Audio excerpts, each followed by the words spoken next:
Milijardo 300 milijonov evrov bomo po zdajšnjih ocenah potrebovali za graditev tretje razvojne osi od Koroške do Bele krajine.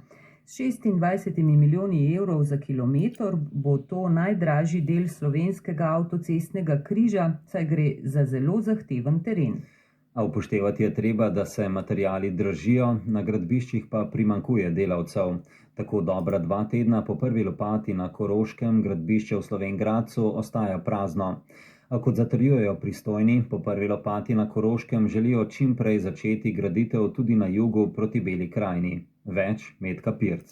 Po začetku graditve na severnem delu tretje osi naj bi kmalu začeli graditi tudi med Šentrupertom in Velenjem ter na južnem delu. Predlog poroštvenega zakona je vezan na naložbeni načrt Darsa. Kot zagotavlja član uprave Darsa Boštjan Rigler.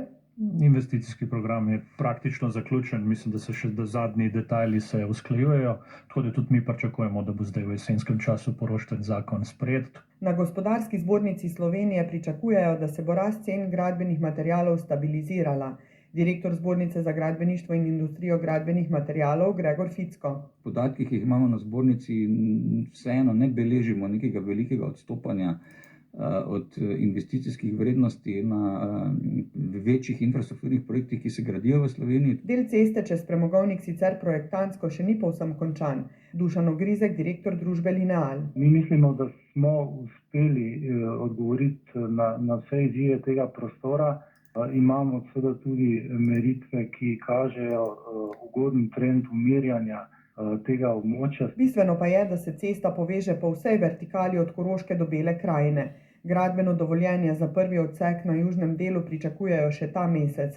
Iz Posavja in Celja pa tudi prihajajo pozivi po nujnosti povezovanja na to pomembno prometnico.